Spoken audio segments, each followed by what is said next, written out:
Assalamualaikum teman-teman. Bagaimana kabarnya hari ini? Semoga teman-teman tetap dalam perlindungan Allah yang Maha Kuat. Teman-teman, pada pertemuan kita kali ini kita akan sama-sama belajar tentang puasa 6 hari di bulan Syawal. Tapi pada pertemuan kali ini teman-teman juga akan ditemani oleh Bibot. Bibot, Bibot, di mana kamu?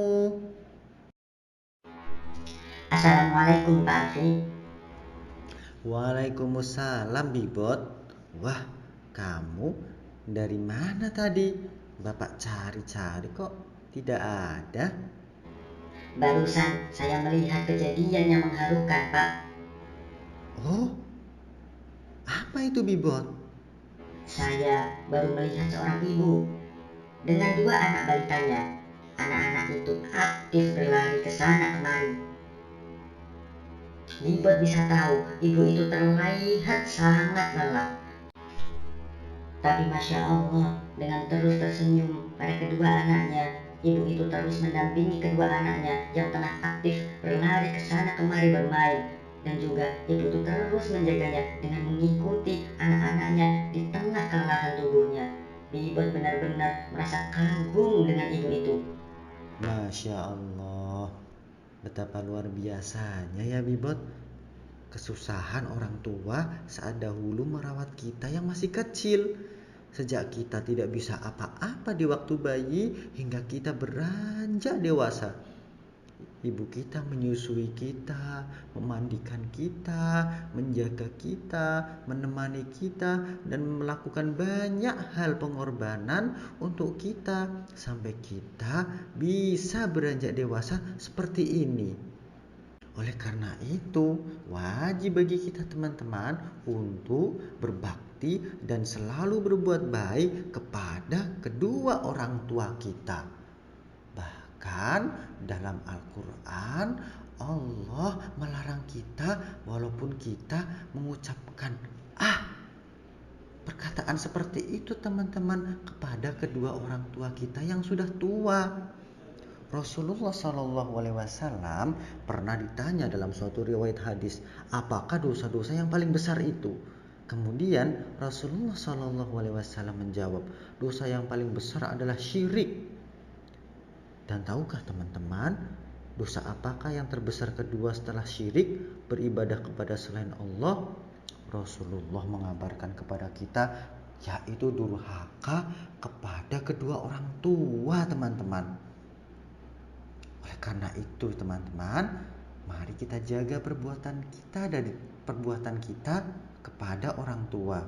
Kita harus benar-benar menjaga perbuatan kita kepada orang tua dan berbuat baik kepada orang tua. Berusaha untuk senantiasa membantu orang tua dan senantiasa berkata baik kepada kedua orang tua kita. Berkaitan dengan itu, Bapak memiliki sebuah kisah yang menurut sebagian ulama ini terjadi di masa Bani Israel. Kisah tentang seorang laki-laki yang bernama Juraij. Pada suatu hari teman-teman, Juraij tengah melakukan sholat sunnah. Di tengah nikmatnya melaksanakan ibadah sholat teman-teman, tiba-tiba terdengar suara ibunya yang memanggil-manggil. Mendengar ibunya yang telah memanggilnya, Juraij bingung. Apakah akan memenuhi seruan ibunya atau tetap pada sholatnya dan memenuhi panggilan ibunya setelah sholat nanti? Di tengah kebingungan itu akhirnya Juraij memilih untuk tetap melanjutkan sholatnya. Ternyata teman-teman, ibunya yang sejak tadi memanggilnya merasa marah karena anaknya yang dipanggil dari tadi tidak memberikan jawaban apapun ketika dia memanggilnya berulang-ulang. Sampai pada akhirnya ibu tersebut mendoakan anaknya kepada Allah dengan doa yang buruk. Dan ternyata teman-teman, doa tersebut dikabulkan oleh Allah Subhanahu wa taala. Pada suatu hari, ada seorang wanita yang belum memiliki suami melahirkan seorang anak. Maka ia pun diseret, dibawa di hadapan raja untuk dihukum. Raja itu bertanya, anak siapakah ini? Ternyata teman-teman, wanita tersebut berkata, ini adalah anak Juraij. Raja pun terkejut. Apakah Juraij yang ada di tempat peribadahan itu? Tanya raja. Iya, jawab wanita tersebut. Maka seketika raja pun memerintahkan untuk menghancurkan rumah Juraij dan tempat peribadahannya. Dan raja memerintahkan untuk membawa Juraij menghadap raja. Ketika Juraij diseret menghadap raja, teman-teman, raja pun bertanya kepada Juraij, apakah kamu yang telah berzina dengan perempuan ini? Maka Juraij pun tersenyum, kemudian menjawab, siapa yang berkata seperti itu? Maka raja menjawab, perempuan itu yang mengatakan sendiri. Maka Juraij pun bertanya kepada raja, maka di manakah bayinya itu? Dan mendengar pertanyaan Juraij, orang-orang pun menjawab, bayinya ada di pangkuan ibunya. Lalu Juraij pun menemui bayi tersebut dan berkata kepada bayi tersebut, siapa ayahmu? Bayi itu pun menjawab, ayahku si pengembala sapi. Mendengar bayi yang bisa berbicara, raja dan orang-orang pun terkejut. Mengetahui itu adalah mukjizat Allah. Kemudian raja pun bertanya, apakah kami perlu membangunkan rumah-rumah dan tempat peribadahanmu yang telah kami hancurkan? Begitu kata raja. Juraij pun berkata, tidak perlu. Kemudian raja bertanya lagi, apakah perlu kami memberikan koin emas dan perak kepadamu? Juraij pun berkata, tidak perlu. Lalu mengapa kamu tersenyum? Tanya raja.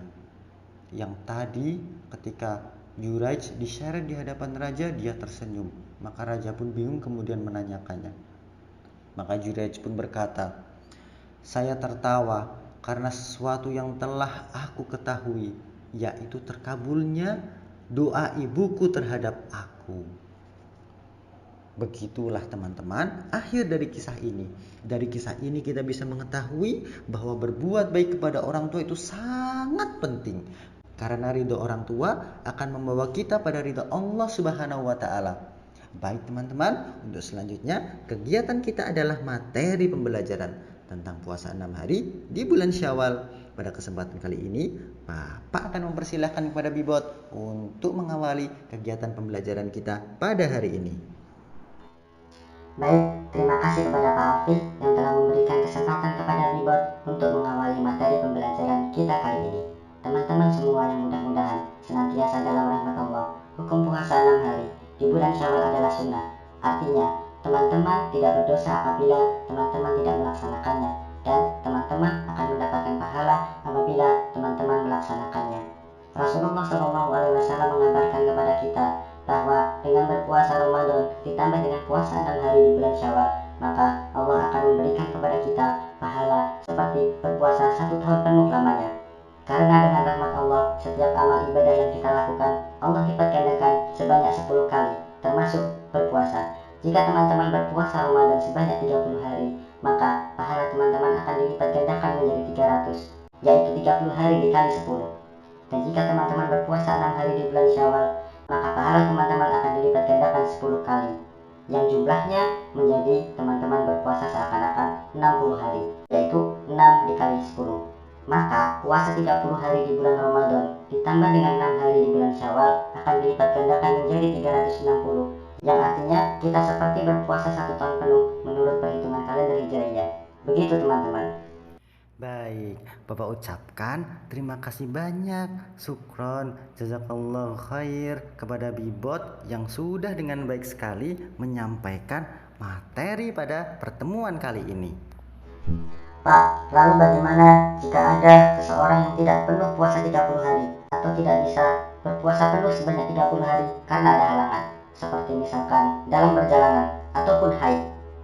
Wah, bagus sekali pertanyaan Bibot. Masya Allah. Teman-teman semua, jika teman-teman masih ada yang memiliki hutang puasa, kemudian bingung apakah mau membayar hutang puasa di bulan Ramadan terlebih dahulu atau puasa 6 hari di bulan Syawal? Maka dalam hal ini teman-teman, ulama terdapat dua pandangan, dua perbedaan pendapat. Pendapat yang pertama teman-teman, harusnya membayar hutang puasa terlebih dahulu, kemudian baru puasa 6 hari di bulan Syawal. Tapi pendapat yang kedua, boleh berpuasa 6 hari di bulan Syawal, kemudian nanti membayar hutang puasanya boleh di bulan-bulan lain sebelum Ramadan tahun depan tiba. Menurut Pak Alfi, pendapat yang kedua yang lebih kuat. Begitu teman-teman. Baik teman-teman, Bapak rasa cukup ya untuk pertemuan kita pada hari ini. Mudah-mudahan teman-teman semua bisa semangat dan antusias untuk melaksanakan sunnah puasa 6 hari di bulan Syawal. Marilah teman-teman semua kita tutup pertemuan kita kali ini dengan bersyukur kepada Allah, dengan memuji Allah, dan dengan memohon maaf, memohon ampunan kepada Allah dengan doa kafaratul majlis. Subhanakallahumma wa bihamdika asyhadu an la ilaha illa anta astaghfiruka wa atubu ilaik. Bapak undur diri dulu. Terima kasih kepada teman-teman yang sudah mendengarkan. Akhirul kalam, wassalamualaikum warahmatullahi wabarakatuh.